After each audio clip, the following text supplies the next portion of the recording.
Good afternoon, everyone. My name is Barry Bowling. I'm a degree Georgia Tech engineer.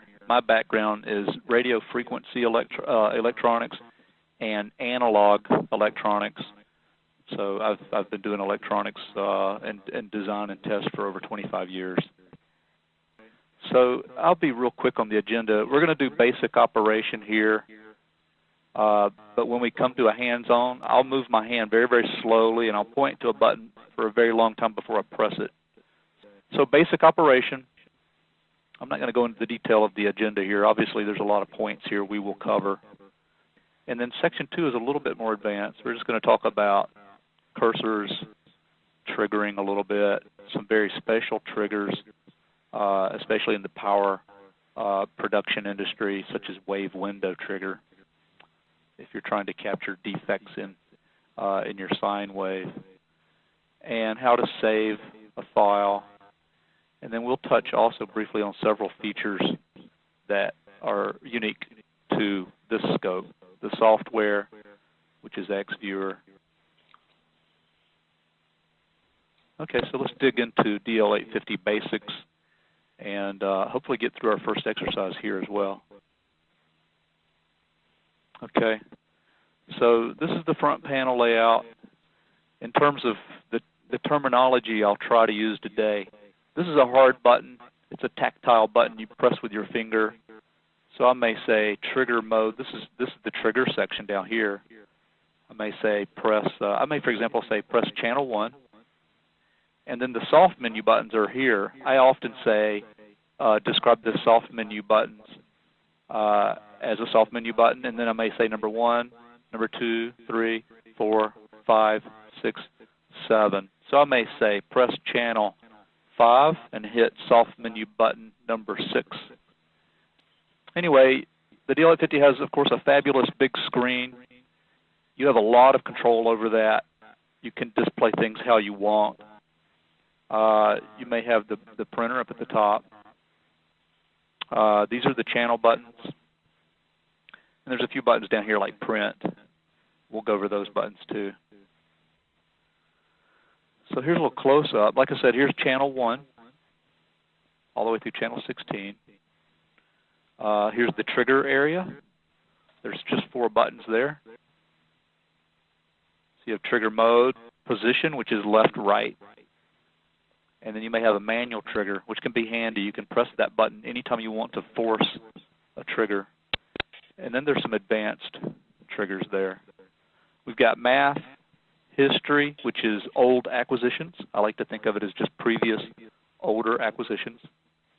We have a measure function. That's like volts RMS, peak to peak, and delay. And then here's the cursors. There's about 4 or 5 different kinds of cursors. Here's the zoom function. So you had the magnification and the position of the zoom window. Hopefully I'll be able to do a good demonstration for you today. Okay. There's one very special button. If you find that you are experience fatigue of soft menus or multiple layers of menus, the DL850 offers a spreadsheet type approach. So you can sit in your office and set up each of these blocks in your spreadsheet. I like to do it this way. You can do it with the button right here. Plug in a USB keyboard and a USB mouse, and now you can do just kind of point and click and set all these parameters. You can also very quickly copy a channel to another channel. So if you have, say, 6 channels you want to set up the same, you can copy and paste in here. Copy and paste, just like an Excel spreadsheet.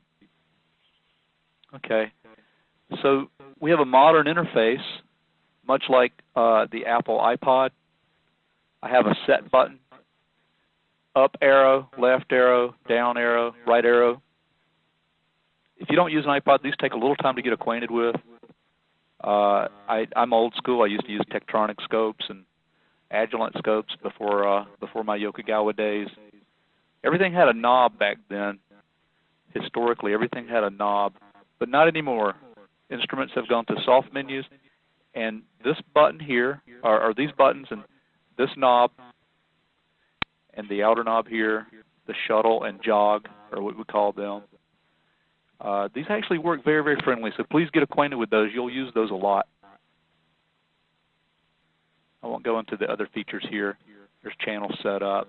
The most important button on the front display is start, stop. Occasionally, if you see an error message, you need to hit stop.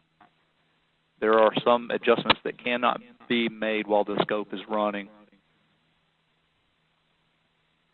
Okay, we're modular. On the right side, you have ground, and you have probe power, 4 of those. And then these are modular.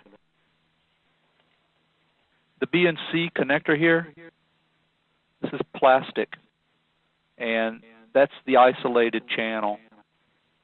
So be very careful with those connectors, but that's what provides safety to the end user. And also, of course, we have specialized cables to be used with these. They are a universal fit. They work with good brand name BNC connector cables. Okay, here's a quick table for modules. I know how much engineers love Excel spreadsheets, and I prefer to put data in Excel sheet myself. We call this a cheat sheet. Anyway, there are 15 modules. All the modules have voltage input or temperature input, and they each are a little different. Either the vertical resolution or the sample rate. Let's talk about sample rate for 1 second. If I have a 1 megasample module, I may still adjust the chassis to 10 megasamples, and I would be repeating samples for the 1 megasample module. And if you ever have any questions about that, we can talk about it more in depth at another time. This high voltage RMS module. This module has its own internal clock and its own internal sample rate. So you can run it very slowly, and the sample rate stays quite high. That is also true for the frequency module.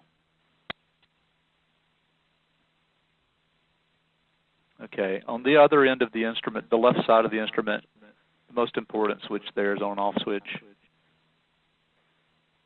And here's where you can do the USB keyboard and mouse. You can connect a monitor here full-time and leave it connected. That's always on video. That can be very convenient sometimes, especially if maybe you're doing training.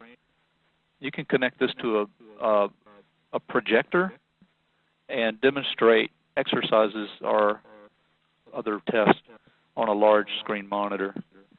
And then here's where you can put a SD memory card. This is a special USB jack to connect to the computer if you want to use XViewer.